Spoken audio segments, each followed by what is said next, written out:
Bodega, part 17. I gave up on the Spanish, by the way. Seventeeno. Yeah, Just say part Seventeeno. El Seventeeno. We're closed, said Jargel Floop without looking up. He continued twisting his filthy bar cloth around inside of a wet pint glass and stared at the floor. Whoever was out there banging on the front doors could die of thirst for all he cared.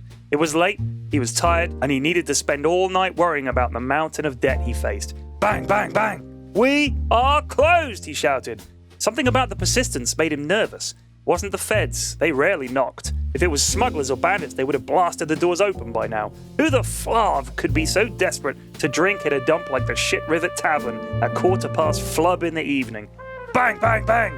Floop threw down his bar cloth and took off his apron. If he was going to have words with somebody, he sure as hell wasn't going to do it wearing an apron. All right, friendo, you've ticked me off now. I don't know what's in your head, but if you're thirsty, you could try the... He froze as he reached the door. Through the glass, he could see him. Bodega! Bodega! Shouted Floop, unlocking the doors excitedly. Well, holy mungfish, get on in here. Got company. Hope that's all right, said Bodega, leaning on the door frame and tapping the dust from his shoes. Bodega, said Floop, smiling. He glanced past Bodega and saw a comically bemuscled man clad in a yellow jumpsuit, sporting a ridiculous red cape. Sure, get in here. Double the customers. That's fine by Floop. Oh, after your last visit, we kind of had a refurb. Changed the place up a bit. The Spurlupians are gone, said Floop cautiously. It wasn't a refurb. The strippers had quit because business was so bad. And the only person buying dances was Floop, and he was creepier than a Chungian midnight spider. Uh-huh, said Bodega. Gonna sit at the bar, said Floop. Not tonight. Got business, said Bodega, pointing at the freak in the jumpsuit. And bring us a couple of ales, whatever you got.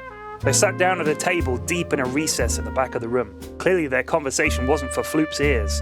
He dropped the drinks off at their table and returned to the bar.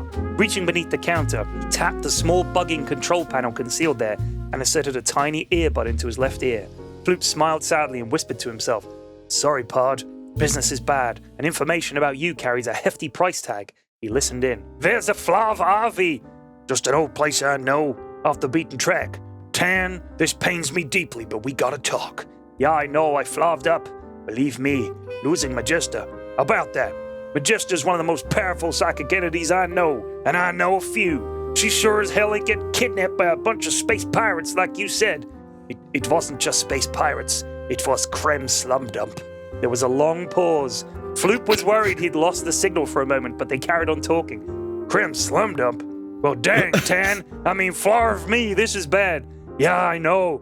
Creme Slumdump? The self-appointed president of the universe, thought Floop? If the feds were after Bodega and this Tan fella, there might even be a big fat reward. He could turn this place around. Maybe even get a new place somewhere not in the middle of a desert. Get his beloved Spurlupians back. He hadn't seen a good pair of titties in 17 rotations.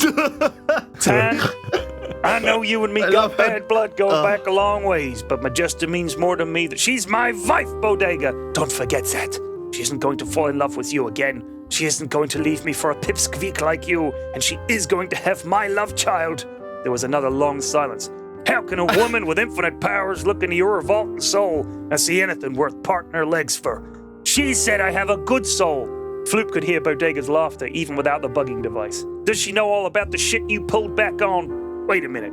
She's psychic. Of course she knows. So what the flarv, man? I just don't understand women. It's that old business of ours, Bodega. Remember, there are zwei sides to every story, mein Freund. So far, this was nothing worth a damn. If Floop put in a call to the feds, they wouldn't get here in time to arrest Bodega. There had to be something juicy, something he could sell. Patience, Floop, patience. So what now? Well, here's the thing, Tan. First, we ain't Freunds. Second, Majesta don't need our help. If she wanted, she could just dematerialize right on out there or something. So when you say they took her, I can't wrap my noggin around it. Yeah, it's kind of a quandary. Hold up.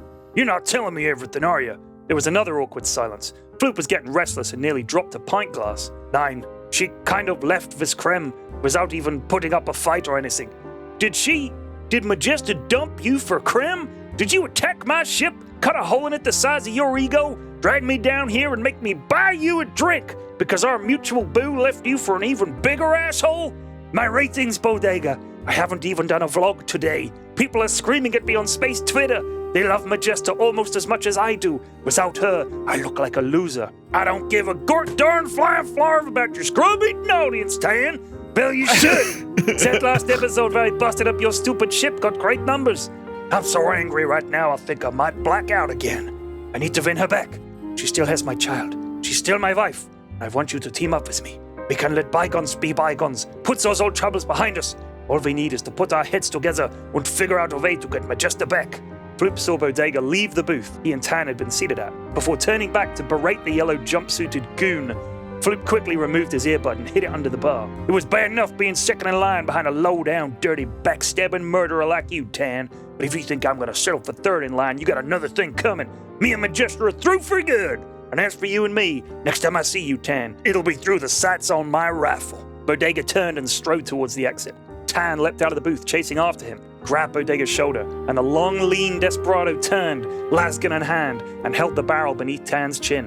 Whoa, easy, mein Freund, said Tan gently. Hey, watch the gunplay, folks, huh? Said Floop. Shut up, Floop, said Bodega, before looking Tan square in his beady eyes.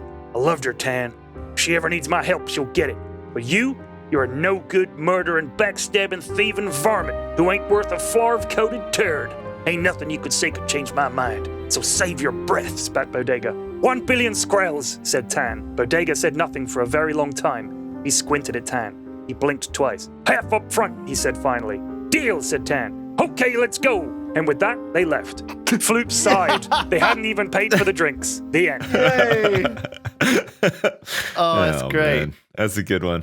That That's a was really good. good one. I enjoyed that. Fuck, I can't believe there's been 17 Yeah, I know. bodegas now. That's crazy. Oh, P-Fax, I really like that, actually. I like the way you did it. It's a tricky art.